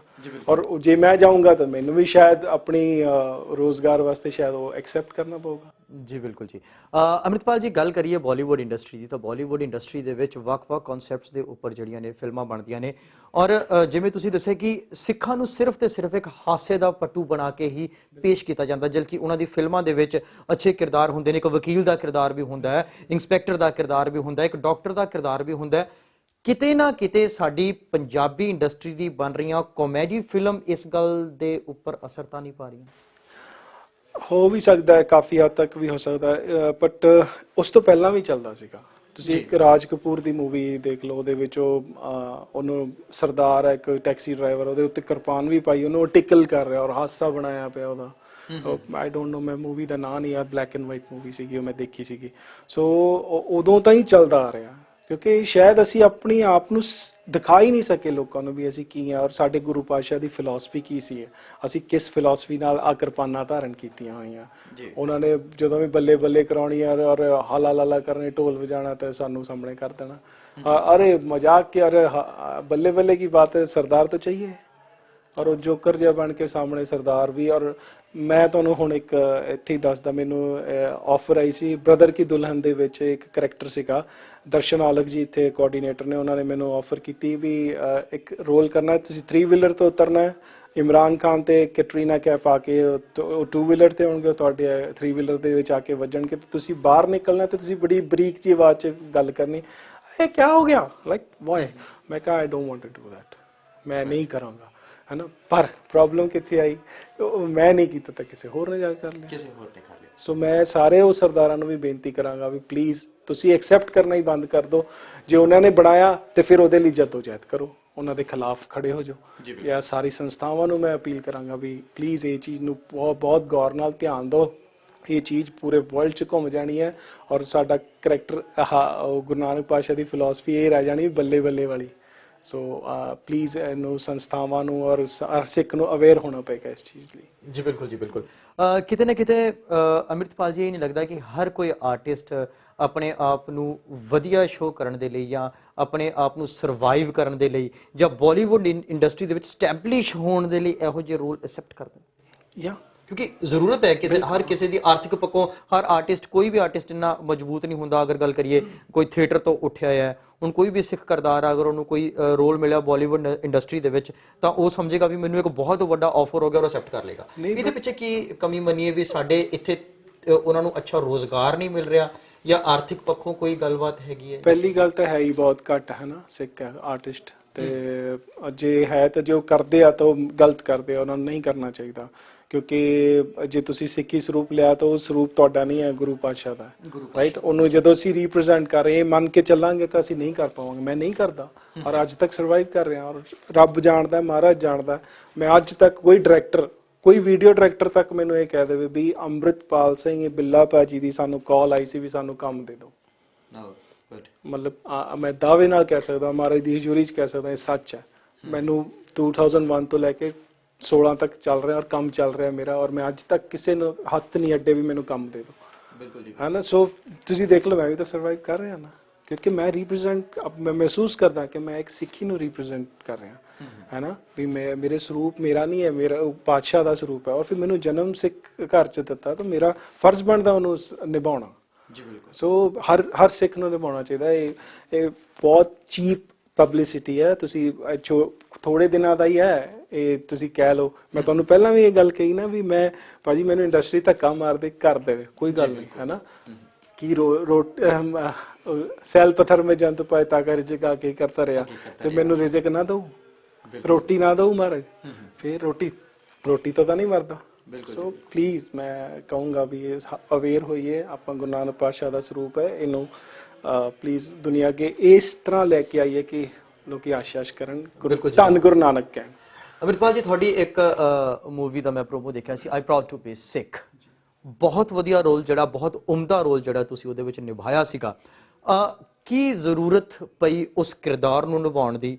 ਉਹ ਕਨਸੈਪਟ ਜਿਹੜਾ ਸੀਗਾ ਉਹ ਕੀ ਸੋਚ ਕੇ ਬਣਿਆ? ਬਹੁਤ ਸੋਹਣਾ ਕਨਸੈਪਟ ਸੀਗਾ, ਔਰ ਇਹ ਦਿਖਾਇਆ ਗਿਆ ਕਿ ਵੀ ਇੱਕ ਟੀਚਰ ਔਰ ਸਟੂਡੈਂਟ ਦਾ ਇਕੱਲਾ ਪੜ੍ਹਾਈ ਤੱਕ ਦਾ ਰਿਲੇਸ਼ਨ ਨਹੀਂ ਹੁੰਦਾ। ਇੱਕ ਜਿਹੜਾ ਟੀਚਰ ਆ ਉਹ ਉਹਨੂੰ ਦੁਨੀਆ ਦੇ ਫਲਸਫੇ ਵੀ ਸਿਖਾਉਂਦਾ, ਹੋਰ ਵੀ ਜੇ ਉਹ ਮੰਨ ਲਓ ਹਿਸਟਰੀ ਪੜ੍ਹਾ ਰਿਹਾ ਤਾਂ ਉਹ ਨਾਲ ਉਹ ਪ੍ਰੈਕਟੀਕਲੀ ਆਪ ਵੀ ਉਹ ਦਿਖਾਇਆ, ਮੈਂ ਉਹਦੇ ਵਿੱਚ ਵੀ ਮੈਂ ਪ੍ਰੈਕਟੀਕਲੀ ਆਪਣੇ ਇਸ ਧਰਮ ਨੂੰ ਫੋਲੋ ਕਰ ਰਿਹਾ ਤੇ ਬੱਚਿਓ ਤੁਸੀਂ ਵੀ ਫੋਲੋ ਕਰਨਾ, ਰਾਈਟ। ਔਰ ਮੈਂ ਪ੍ਰੈਕਟੀਕਲੀ ਹਰ ਚੀਜ਼ ਨਾਲ ਉਹਨਾਂ ਨੂੰ ਜੋੜਨ ਦੀ ਕੋਸ਼ਿਸ਼ ਕੀਤੀ ਵੀ ਤੁਸੀਂ ਸਾਡਾ ਧਰਮ ਇਹ ਸਿਖਾ ਰਿਹਾ ਤੇ ਤੁਸੀਂ ਐਵੇਂ ਡਿਸਪਲਿਨ 'ਚ ਰਹਿਣਾ, ਤੁਸੀਂ ਇਹ ਰਹਿਣਾ, ਇਸ ਦੇ ਬਾਵਜੂਦ ਵੀ ਇਹ ਚੀਜ਼ਾਂ ਦੱਸਣੀਆਂ ਬਹੁਤ ਜ਼ਰੂਰੀ ਹੈ। ਔਰ ਉੱਥੋਂ ਇਹ ਪਤਾ ਲੱਗਿਆ ਵੀ ਇੱਕ ਉਹਨੂੰ ਕਿਉਂ ਪ੍ਰਾਊਡ ਫੀਲ ਹੋਇਆ ਵੀ ਇਹ ਸਿੱਖ ਕਿਉਂ ਹੈ, ਕਿਉਂਕਿ ਉਹ ਸਿੱਖ ਸਿਧਾਂਤਾਂ ਦੇ ਤੁਰਦਾ ਸੀਗਾ। ਉਹ ਵਾਂਟਡ ਦੈਟ ਕਿ ਉਹਦੇ ਸਟੂਡੈਂਟਸ ਵੀ ਉਸ ਤਰ੍ਹਾਂ ਤੁਰਨ। ਸੋ ਇੱਕ ਟੀਚਰ ਔਰ ਸਟੂਡੈਂਟ ਦਾ ਰਿਸ਼ਤੇ ਨੂੰ ਇਹ ਫਿਲਮ ਉਹਦੇ ਥਰੂ ਅਸੀਂ ਸਿੱਖੀ ਦੀ ਗੱਲ ਕਰਨ ਦੀ ਕੋਸ਼ਿਸ਼ ਕੀਤੀ। ਬਹੁਤ ਵਧੀਆ ਕਨਸੈਪਟ ਸੀਗਾ ਜੀ। ਅੰਮ੍ਰਿਤਪਾਲ ਜੀ, ਇੱਕ ਸਵਾਲ ਇਸ ਵੇਲੇ ਜ਼ਿਹਨ ਦੇ ਵਿੱਚ ਆਉਂਦਾ ਹੈ ਕਿ ਇਸ ਵੇਲੇ ਸਾਡੀ ਇੰਡਸਟਰੀ ਦੇ ਵਿੱਚ ਬਹੁਤ ਜ਼ਿਆਦਾ, ਖਾਸ ਕਰ ਪੰਜਾਬੀ ਇੰਡਸਟਰੀ ਦੀ ਗੱਲ ਕਰ ਰਹੇ ਹਾਂ, ਕਿ ਖਾੜਕੂਵਾਦ ਦੇ ਉੱਪਰ ਬਹੁਤ ਫਿਲਮਾਂ ਬਣ ਰਹੀਆਂ ਨੇ, ਪਰ ਕੀ ਕਾਰਨ ਹੈ ਕਿ ਕਿਤੇ ਨਾ ਕਿਤੇ ਮੌਜੂਦਾ ਸਰਕਾਰ, ਸੈਂਟਰ ਸਰਕਾਰ ਜਿਹੜੀ ਹੈ ਉਹਨਾਂ ਨੂੰ ਬੈਨ ਕਰ ਦਿੰਦੀ ਹੈ, ਐਕਸੈਪਟ ਨਹੀਂ ਕਰ ਰਹੀ, ਔਰ ਕਿਤੇ ਨਾ ਕਿਤੇ ਹੁਣ ਜਿਹੜਾ ਆਵਾਮ ਹੈ, ਜਿਹੜੇ ਦਰਸ਼ਕ ਨੇ, ਉਹ ਵੀ ਉਹਨਾਂ ਨੂੰ ਐਕਸੈਪਟ ਨਹੀਂ ਕਰ ਰਹੀ। ਤੇ ਇਸ ਪਿੱਛੇ ਕੀ ਕਾਰਨ ਹੈ? ਦੇਖੋ, ਜਿਵੇਂ ਸੈਂਸਰ ਲਾਉਣ ਦੀ ਗੱਲ ਹੈ ਗਵਰਨਮੈਂਟ ਦੀ, ਤਾਂ ਗਵਰਨਮੈਂਟ ਨੇ ਪੰਜਾਬ 1984 ਨੂੰ ਤਾਂ ਨਹੀਂ ਸੈਂਸਰ ਕੀਤਾ, ਹੈ ਨਾ। ਦਿਲਜੀਤ ਦੀ ਮੂਵੀ ਸੀਗੀ, ਮੈਨੂੰ ਤਾਂ ਲੱਗਦਾ ਵੀ ਦਿਲਜੀਤ ਦੀ ਮੂਵੀ ਦੇ ਵਿੱਚ ਜਿਵੇਂ ਤੁਸੀਂ ਦੇਖਿਆ ਹੋਊਗਾ, ਸ਼ਾਇਦ ਗੌਰ ਨਾਲ ਨਹੀਂ ਦੇਖਿਆ ਹੋਊਗਾ, ਸਾਡੀ ਸਿੱਖਾਂ ਨੇ ਉਹਨੂੰ ਬੜਾ ਵਾਹ ਜੀ ਵਾਹ ਵਾਹ ਕਰਕੇ ਕੀਤੀ। ਔਰ ਮੈਂ ਕਹੂੰਗਾ ਜ਼ੀਰੋ ਬਕਵਾਸ ਮੂਵੀ ਸੀਗੀ, ਸਿੱਖੀ ਸਿਧਾਂਤਾਂ ਦਾ ਨਾਸ ਕੀਤਾ ਉਸ ਮੂਵੀ ਨੇ। ਔਰ ਮੈਂ ਲੱਕੀ ਕਿ ਮੈਨੂੰ ਉਸ ਫਿਲਮ ਦਾ ਮੈਨੂੰ ਆਫਰ ਨਹੀਂ ਆਇਆ, ਔਰ ਮੈਂ ਰੱਬ ਦਾ ਸ਼ੁਕਰਗੁਜ਼ਾਰ ਹਾਂ ਕਿ ਮੈਂ ਉਸ ਫਿਲਮ ਦਾ ਹਿੱਸਾ ਨਹੀਂ, ਕਿਉਂਕਿ ਉਹਦੇ ਵਿੱਚ ਕਿਤੇ ਵੀ ਜੇ ਦਿਲਜੀਤ ਨੇ ਵੀ ਬੰਦੂਕ ਚੁੱਕੀ ਹੈ ਤਾਂ ਉਹਦੇ ਵਿੱਚ ਇਹ ਦਿਖਾਇਆ ਕਿ ਬੰਦੂਕ ਇਸ ਕਰਕੇ ਕਿਉਂਕਿ ਉਹਦੇ ਸ਼ਰੀਕੇ ਦੇ ਵਿੱਚ ਜ਼ਮੀਨ ਦਾ ਰੌਲਾ ਸੀ। ਫਿਰ ਜੇ ਰਾਣਾ ਰਣਵੀਰ ਨੇ ਚੁੱਕੀ ਹੈ ਤਾਂ ਉਹਦੇ ਵਿੱਚ ਵੀ ਇਹ ਦਿਖਾਇਆ ਕਿ ਉਹਦੇ ਕੋਈ ਪਰਿਵਾਰਕ ਪ੍ਰੋਬਲਮ ਸੀਗੀ। ਹਾਲਾਂਕਿ ਸੱਚ ਇਹ ਸੀਗਾ ਕਿ ਸਰਕਾਰ ਨੇ ਸਾਡੇ ਉੱਤੇ, ਸਾਡੇ ਦਰਬਾਰ ਸਾਹਿਬ ਤੇ ਅਟੈਕ ਕੀਤਾ, ਤੇ ਅਟੈਕ ਕਰਨ ਤੋਂ ਬਾਅਦ ਅਸੀਂ ਬੰਦੂਕਾਂ ਚੁੱਕੀਆਂ, ਸਿੱਖਾਂ ਤੇ ਤਸ਼ੱਦਦ ਹੋਇਆ। ਹਾਂ ਬਿਲਕੁਲ, ਉਦੋਂ ਬੰਦੂਕਾਂ ਚੁੱਕੀਆਂ ਗਈਆਂ, ਉਹ ਕਿਤੇ ਵੀ ਨਹੀਂ। ਤਾਂ ਤੁਸੀਂ ਇਸ ਫਿਲਮ 'ਚ ਦੇਖ ਸਕਦੇ ਵੀ ਕਿਸੇ ਖਾੜਕੂ, ਜਿਹੜਾ ਵੀ ਖਾੜਕੂ ਬਣਿਆ ਤਾਂ ਉਹਨੇ ਕੋਈ ਬੰਦੂਕ ਚੁੱਕੀ ਹੈ ਇਸ ਕਾਰਨ ਚੁੱਕੀ ਹੋਵੇ ਦਰਬਾਰ ਸਾਹਿਬ ਤੇ ਹਮਲੇ ਵਾਲੀ ਗੱਲ ਬਣ। ਫਿਰ ਦੂਜਾ ਉਹਦੇ ਵਿੱਚ ਇੱਕ ਸੀਨ ਦਿਖਾਇਆ ਗਿਆ ਕਿ ਵੀ ਉਹਨਾਂ ਨੇ ਕਿਹਾ ਵੀ ਹਿੰਦੂ ਮਾਰੇ, ਤਾਂ ਉਹ ਨਰਿੰਦਰਪਾਲ ਨੀਨਾ ਭਾਜੀ ਜਿਨ੍ਹਾਂ ਨੇ ਉਹ ਰੋਲ ਕੀਤਾ ਸੀ, ਉਹ ਖਾੜਕੂ, ਉਹ ਕਹਿ ਰਹੇ ਜੀ ਹਾਂ ਜੇ ਹਿੰਦੂ ਮਾਰੇ ਤਾਂ ਉਹ ਜਸਟੀਫਾਈ ਕਰ ਰਿਹਾ ਵੀ ਹਾਂ ਜੀ ਉਹ ਦਰਖਤ ਹਿਲਦਾ, ਉਹ ਜੜ੍ਹਾਂ ਵੀ ਹਿਲਦੀਆਂ ਨੇ। ਵਾਏ ਕਿਉਂ? ਮਾਨਸ ਕੀ ਜਾਤ ਸਭ ਏਕ ਹੈ ਪਹਿਚਾਨ ਬੋ ਗੁਰੂ ਗੋਬਿੰਦ ਸਿੰਘ ਪਾਤਸ਼ਾਹ ਦੀ ਪੰਕਤੀ। ਤਾਂ ਉਹ ਕੀ ਸਾਨੂੰ ਇਹ ਦੱਸਦੀ ਹੈ ਵੀ ਅਸੀਂ ਕਿਸੇ ਵੀ ਹਿੰਦੂ ਨੂੰ ਮਾਰ ਦਈਏ? ਜਿਹੜੇ ਸਾਰੀ ਜਾਤਾਂ ਨੂੰ ਕਹਿ ਰਹੇ ਮਾਨਸ ਜਾ ਸਭੇ ਕੇ ਪਹਿਚਾਨਵੋ, ਤਾਂ ਉਹ ਕਿਵੇਂ ਚੁੱਕ ਲੂਗਾ ਬੰਦੂਕ ਜਿਹੜਾ ਇਸ ਸਿਧਾਂਤ ਨੂੰ ਜਾਂ ਉਸ ਬਾਣੀ ਨੂੰ ਰੋਜ਼ ਪੜ੍ਹਦਾ ਹੋਏਗਾ, ਉਹ ਬੰਦੂਕ ਚੁੱਕ ਕੇ ਹਿੰਦੂ ਮਾਰ ਦੇਗਾ। ਔਰ ਤੁਸੀਂ ਜਸਟੀਫਾਈ ਕਰੋ, ਉਹਦੇ ਵਿੱਚ ਇਹਨਾਂ ਨੇ ਬਿਲਕੁਲ ਮੂਵਮੈਂਟ ਨੂੰ ਜ਼ੀਰੋ ਦਿਖਾਤਾ। ਤੇ ਮੈਂ ਨਹੀਂ ਕਹਿੰਦਾ ਵੀ ਤਾਂ ਮੈਂ ਇਹ ਕਹਿੰਦਾ ਵੀ ਜਦੋਂ ਹਾਲਾਂਕਿ ਤੱਥ ਕੁਝ ਹੋਰ ਸੀ, ਹਿਸਟਰੀ ਕੁਝ ਹੋਰ ਸੀ, ਉਸ ਫਿਲਮ ਦਾ ਅਸੀਂ ਇੰਨਾ ਹੁੰਗਾਰਾ ਬੱਲੇ ਬੱਲੇ ਕੀਤੀ ਵੀ ਬੜੀ ਵਧੀਆ ਫਿਲਮ ਔਰ ਨੈਸ਼ਨਲ ਅਵਾਰਡ ਮਿਲ ਗਿਆ ਜੀ ਉਹਨੂੰ ਕਿਉਂ ਨਹੀਂ ਸੈਂਸਰ ਨੇ ਬੈਨ ਕੀਤਾ ਜੀ? Because it was N anti movie. ਤੇ ਮੈਨੂੰ ਇਹ ਲੱਗਦਾ ਬਾਅਦ ਚੋਂ ਵੀ ਹੁਣ ਜਿਹੜੀਆਂ ਉਸ ਫਿਲਮ ਦਾ ਸ਼ਾਇਦ ਉਹ ਪ੍ਰਭਾਵ ਹਲੇ ਵੀ ਸੰਗਤ ਦੇ ਉੱਤੇ ਜਾਂ ਲੋਕਾਂ ਦੇ ਉੱਤੇ ਹੈ, ਤੇ ਉਹਦੇ ਕਰਕੇ ਦੂਜੀਆਂ ਫਿਲਮਾਂ ਨੂੰ ਨਕਾਰਨਾ ਸ਼ੁਰੂ ਕਰਤਾ। ਜੇ ਕੋਈ ਸੱਚ ਦੱਸਣਾ ਵੀ ਚਾਹ ਰਿਹਾ, ਸੱਚ ਦਿਖਾਉਣ ਦੀ ਕੋਸ਼ਿਸ਼ ਕਰ ਰਿਹਾ ਵੀ ਨਹੀਂ ਚੰਗੇ ਲੋਕ ਸੀਗੇ, ਸਿੱਖੀ ਸਿਧਾਂਤਾਂ ਤੇ ਤੁਰੇ ਸੀਗੇ, ਤਾਂ ਉਹ ਕਿੱਥੇ ਗਏ? ਉਹ ਲੋਕਾਂ ਦੇ ਸ਼ਾਇਦ ਉਹ 1984 ਦਾ ਅਸਰ ਹੈ ਕਿ ਉਹਨਾਂ ਨੇ ਉਹਨੂੰ ਨਕਾਰਨਾ ਸ਼ੁਰੂ ਕਰਤਾ। ਮੈਂ ਹੁਣ ਤੁਹਾਨੂੰ ਇਹਦੀ ਮਿਸਾਲ ਦਿੰਦਾ, ਮੈਂ ਫਿਲਮ ਕੀਤੀ ਆਜ਼ਾਦੀ ਦਾ ਫਰੀडम, ਮੈਂ ਉਹਦੇ ਵਿੱਚ ਮੈਂ ਉਹ ਮੇਨ ਕਰੈਕਟਰ ਕੀਤਾ, ਮੈਂ ਇੱਕ ਫੌਜੀ ਹੁੰਦਾ, ਤੇ ਉਹ ਫੌਜੀ ਜਦੋਂ ਉਹਦੇ ਘਰ ਦੇ ਉੱਤੇ ਵਿਪਤਾ ਪੈਂਦੀ ਹੈ ਇੱਕ ਹਿੰਦੂ ਪਰਿਵਾਰ ਨੂੰ ਬਚਾਉਣ ਦੇ ਚੱਕਰਾਂ 'ਚ, ਮੈਂ ਫੌਜ ਦੇ ਵਿੱਚ ਹਾਂ ਤੇ ਮੇਰਾ ਪਰਿਵਾਰ ਹਿੰਦੂ ਪਰਿਵਾਰ ਤੋਂ ਕੋਈ ਜਿਹੜੇ ਲੁਟੇਰੇ ਉਹ ਫਰੌਤੀ ਮੰਗਦੇ ਆ, ਤੇ ਉਹ ਮੇਰਾ ਪਰਿਵਾਰ ਉਹਨੂੰ ਬੈਕਅਪ ਕਰਕੇ ਉਹਨਾਂ ਦੇ ਡਿਫੈਂਡ ਕਰਦਾ ਉਹਨਾਂ ਨੂੰ। ਫਿਰ ਜਦੋਂ ਉਹ ਮੇਰੇ ਭਰਾ ਨੂੰ ਚੁੱਕ ਕੇ ਲੈ ਜਾਂਦੇ ਤੇ ਮੇਰੇ ਬਾਪ ਨੂੰ ਮਾਰ ਦਿੰਦੇ ਪੁਲਿਸ ਵਾਲੇ, ਤੇ ਮੈਂ ਉਹ ਵਾਪਸ ਆਉਂਦਾ ਤੇ ਫਿਰ ਮੈਨੂੰ ਬੰਦੂਕ ਚੁੱਕਣੀ ਪੈ ਗਈ। ਠੀਕ ਹੈ, ਇਹ ਕਾਰਨ ਵੀ ਮੈਨੂੰ ਉਹ ਫਿਲਮ ਦੇਖਣ ਹੀ ਨਹੀਂ ਕੋਈ ਆਇਆ। ਮੈਂ ਇੰਗਲੈਂਡ ਜਾ ਕੇ ਉਹਦੇ ਪ੍ਰਚਾਰ ਕਰਕੇ ਆਇਆ, ਤਿੰਨੇ ਚੈਨਲਸ ਤੇ, ਸੰਗਤ ਟੀਵੀ, ਅਕਾਲ ਚੈਨਲ, ਸਾਰਿਆਂ ਤੇ ਉਹਦਾ ਪ੍ਰਚਾਰ ਕਰਕੇ ਆਇਆ। ਮੈਂ ਇਟਲੀ 'ਚ ਜਾ ਕੇ ਆਇਆ, ਉਹਦਾ ਪ੍ਰਚਾਰ ਕਰਕੇ ਆਇਆ। Nobody came to see that. ਔਰ ਮੈਂ ਮੇਰੇ ਤਾਂ ਟੈਨਸ਼ਨ ਹੋ ਗਈ ਵੀ ਇਹ ਕੀ ਚੱਕਰ ਹੈ ਵੀ ਮੈਂ ਗੁਰਦੁਆਰਾ ਸਾਹਿਬ 'ਚ ਖੜ ਕੇ ਇਹ ਗੱਲ ਕਹਿ ਰਿਹਾ ਵੀ ਇੰਨੀ ਸਾਫ਼ ਸੁਥਰੀ ਫਿਲਮ ਹੈ ਕਿ ਸਾਰਾ ਪਰਿਵਾਰ ਆ ਕੇ ਬੈਠ ਕੇ ਦੇਖ ਸਕਦਾ ਵੀ ਕੋਈ ਇਹਦੇ ਵਿੱਚ ਐਸਾ ਗਲਤ ਹੈ ਹੀ ਨਹੀਂ। ਔਰ ਅਸੀਂ 1984 ਤੋਂ ਲੈ ਕੇ 1992 ਦਾ ਦੌਰ ਦਿਖਾ ਰਹੇ ਹਾਂ ਤੁਹਾਨੂੰ, ਉਹ ਉਸ ਗੱਲ ਦਾ ਅਸਰ ਨਹੀਂ ਹੋ ਰਿਹਾ ਕਿਸੇ ਤੇ ਵੀ। ਕਿਉਂ ਨਹੀਂ ਆ ਰਹੇ? ਫਿਰ ਮਤਲਬ ਬਹੁਤ ਦਿਮਾਗ ਲਾ ਕੇ ਮੇਰੇ ਦਿਮਾਗ 'ਚ ਇਹੀ ਆਈ ਵੀ ਪੰਜਾਬ 1984 ਦਾ ਹੀ ਸ਼ਾਇਦ ਅਸਰ ਹੈ ਜਿਹੜਾ ਸੰਗਤ ਤੇ ਪੈ ਗਿਆ ਵੀ ਉਹ ਗਲਤ ਸੀਗੇ ਜੀ ਉਹ, ਆਈ ਥਿੰਕ। ਸੋ ਮੈਨੂੰ ਲੱਗਦਾ ਵੀ ਇਹਨੂੰ ਨਕਾਰਨ, ਜੇ ਕੋਈ ਸੱਚ ਵੀ ਦਿਖਾਣਾ ਚਾਹੇਗਾ ਤਾਂ ਹੁਣ ਨਹੀਂ ਦੇਖ ਪਾਏਗਾ। ਬਿਲਕੁਲ ਜੀ, ਬਿਲਕੁਲ। ਅੰਮ੍ਰਿਤਪਾਲ ਜੀ, ਜੇ ਗੱਲ ਕਰੀਏ ਹੁਣ ਇਸ ਵੇਲੇ ਪੰਜਾਬੀ ਇੰਡਸਟਰੀ ਦੀ, ਤਾਂ ਇਸ ਵੇਲੇ ਪੰਜਾਬੀ ਇੰਡਸਟਰੀ ਕਿੱਥੇ ਸਟੈਂਡ ਕਰਦੀ ਹੈ ਔਰ ਆਉਣ ਵਾਲੇ ਸਮੇਂ ਦੇ ਵਿੱਚ ਅਸੀਂ ਪੰਜਾਬੀ ਇੰਡਸਟਰੀ ਨੂੰ ਕਿਸ ਮੁਕਾਮ ਤੇ ਦੇਖਣਾ ਚਾਹਾਂਗੇ? ਮੈਂ ਜਿੱਥੋਂ ਤੱਕ ਸੁਣਿਆ ਕਿ ਪੰਜਾਬੀ ਇੰਡਸਟਰੀ, ਪੰਜਾਬੀ ਫਿਲਮਾਂ ਕਾਫੀ ਕੁਝ 150 ਕੇ 155 ਕੁਝ ਫਿਲਮਾਂ ਬਣ ਚੁੱਕੀਆਂ ਔਰ ਉਹ ਰਿਲੀਜ਼ ਹੋਣ ਤੇ ਤਿਆਰ ਹੈ, ਬਟ ਰਿਲੀਜ਼ ਨਹੀਂ ਹੋ ਰਹੀਆਂ। ਕੁਝ ਮੈਂ ਤਾਂ ਸੁਣਿਆ, ਉਹ ਪੰਜਾਬੀ ਸਕਰੀਨ ਮੈਗਜ਼ੀਨ ਦੇ ਵਿੱਚ ਪੜ੍ਹਿਆ ਸੀ ਜਾਂ ਦੇਖਿਆ ਸੀ, ਰਾਈਟ। ਤੇ ਮਤਲਬ ਇਹਦਾ ਮਤਲਬ ਡਾਊਨਫਾਲ ਆ ਗਿਆ ਜੀ। ਬਿਲਕੁਲ, ਜੇ ਉਹ ਰਿਲੀਜ਼ ਵੀ ਨਹੀਂ ਕਰਨਾ ਚਾਹ ਰਹੇ, ਮੀਨਸ ਉਹਨਾਂ ਨੂੰ ਲੱਗ ਰਿਹਾ ਵੀ ਸਾਡੀ ਫਿਲਮ ਚੱਲੇਗੀ ਨਹੀਂ, ਹੈ ਨਾ, ਤਾਂ ਹੀ ਨਹੀਂ ਰਿਲੀਜ਼ ਕਰ ਰਹੇ, ਕਿਉਂਕਿ ਰਿਲੀਜ਼ਿੰਗ ਤੇ ਵੀ ਖਰਚਾ ਹੁੰਦਾ, ਰਾਈਟ। ਪਹਿਲਾਂ ਰਿਲੀਜ਼ ਕਰਨਗੇ, ਫਿਰ ਉਹ ਖਰਚਾ ਉਹ ਵੀ ਇਹਨਾਂ ਨੇ ਉਹ ਕਵਰ ਕਰਨਾ ਹੁੰਦਾ। ਜੇ ਉਹਨਾਂ ਨੂੰ ਲੱਗਦਾ ਇਹੀ ਨਹੀਂ ਪੂਰੇ ਹੋਣਗੇ ਤਾਂ ਰਿਲੀਜ਼ਿੰਗ ਦਾ ਖਰਚਾ ਵੀ ਇੱਕ ਗਲ ਪਾ ਕੇ ਬਹਿ ਜਾਈਏ। ਆਈ ਥਿੰਕ ਇਸ ਟਾਈਮ ਡਾਊਨ ਹੈ। ਮੈਂ ਪਹਿਲਾਂ ਵੀ ਦੱਸਿਆ ਵੀ ਜਿਹੜੀ ਪੰਜਾਬ ਦੀ ਮਿਊਜ਼ਿਕ ਇੰਡਸਟਰੀ ਹੈ, ਨਾ ਕਿ ਫਿਲਮ ਇੰਡਸਟਰੀ ਹੈ, ਉਹ ਇੱਕ ਥੋੜਾ ਜਿਹਾ ਬੂਮ ਆਇਆ ਤੇ ਹੋ ਗਿਆ। ਹਾਂ, ਹੁਣ ਜੇ ਕੋਈ ਇਨਵੈਸਟਰ ਹੈਗਾ ਤਾਂ ਉਹ ਦਿਲਜੀਤ ਤੇ ਕਰ ਰਿਹਾ, ਇਨਵੈਸਟ ਕਰ ਰਿਹਾ, ਕਿਉਂਕਿ ਉਹ ਐਜ਼ ਐਨ ਕਾਫੀ ਵਧੀਆ ਐਕਟਰ ਹੈ, ਤਾਂ ਉਹਦੇ ਕਰਕੇ ਉਹਨੂੰ ਉਹਦੀ ਥੋੜੀ ਡਿਮਾਂਡ ਹੈ। ਜਾਂ ਹੁਣ ਅਮਰਿੰਦਰ ਗਿੱਲ ਥੋੜਾ ਜਿਹਾ ਚੱਲਿਆ, ਰਾਈਟ। ਮੈਂ ਇਹ ਸਮਝਾਂਗਾ ਵੀ ਹੋਰ ਕੋਈ ਇਨਵੈਸਟਰ ਹੈ ਨਹੀਂ ਕੋਈ। ਜੇ ਬਹੁਤ ਵਧੀਆ ਬੜੇ ਵਧੀਆ ਸਬਜੈਕਟਸ ਨਾਲ ਵੀ ਮੂਵੀਜ਼ ਬਣੀਆਂ, ਬਟ ਲੋਕਾਂ ਨੂੰ I don't know what they are up to, ਕੀ ਚਾਹੁੰਦੇ ਆ, ਉਹ ਸਮਝ ਨਹੀਂ ਲੱਗੀ। ਬਿਲਕੁਲ।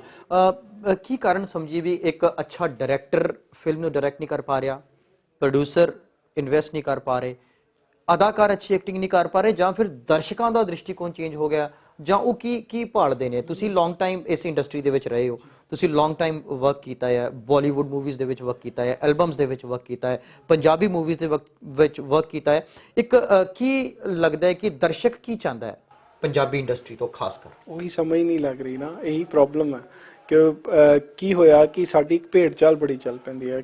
ਜੱਟ and Juliet was a comedy movie, ਫਿਰ carry on Jatta comedy movie, ਹੈ ਨਾ, ਉਹਨੇ ਕਾਫੀ ਹਾਈਪ ਲਈ। ਸੋ ਇਹ ਕੀ ਹੋਇਆ, ਇੱਕ ਭੇਡ ਚਾਲ ਵੀ ਕਾਮੇਡੀ ਚੱਲ ਪਿਆ, ਤੇ ਉਹ ਕਾਮੇਡੀ ਦੇ ਚੱਕਰਾਂ 'ਚ ਸ਼ਾਇਦ ਲੋਕੀ, ਦੇਖੋ ਇੱਕ ਚੀਜ਼ ਨੂੰ ਰੋਜ਼ ਵੀ ਨਹੀਂ ਖਾਇਆ ਜਾਂਦਾ। ਜੇ ਆਪਾਂ ਕਈ ਅੱਜ ਮੈਂ ਪਨੀਰ ਖਾਦਾ, ਕੱਲ ਵੀ ਪਨੀਰ, ਪਰਸੋਂ ਵੀ। ਸੋ ਉਹ ਕਾਮੇਡੀ ਇੰਨੀ ਪਰੋਸੀ ਗਈ ਉਹਨਾਂ ਨੂੰ ਕਿ ਉਹਨਾਂ ਨੂੰ ਲੱਗਦਾ ਵੀ ਕਿਤੇ ਨਾ ਕਿਤੇ ਜੇ ਇਸ ਮੂਵੀਜ਼ ਦੇ ਵਿੱਚ ਵੀ ਕਾਮੇਡੀ ਹੋਗਾ, ਔਰ ਜੇ ਕਿਸੇ ਨੇ ਬਹੁਤ ਸੀਰੀਅਸ ਸਬਜੈਕਟ ਵੀ ਦਿੱਤਾ ਤਾਂ ਉਹ ਹੀ ਅਲੋਪ ਹੋ ਗਿਆ ਵਿੱਚੋਂ ਪਤਾ ਹੀ ਨਹੀਂ ਕਿੱਥੇ ਚਲਾ ਗਿਆ। ਕੁਝ ਸਮਝ ਹੀ ਨਹੀਂ, ਲੋਕਾਂ ਦੇ ਸਮਝ ਨਹੀਂ ਆ ਰਹੀ ਵੀ ਕੀ ਚਾਹੁੰਦੇ ਆ ਤੇ ਕੀ ਨਹੀਂ ਆ, ਜਾਂ ਤਾਂ ਬਿਲਕੁਲ ਹੀ ਨਕਾਰ ਦਿੱਤਾ ਉਹਨਾਂ ਨੇ।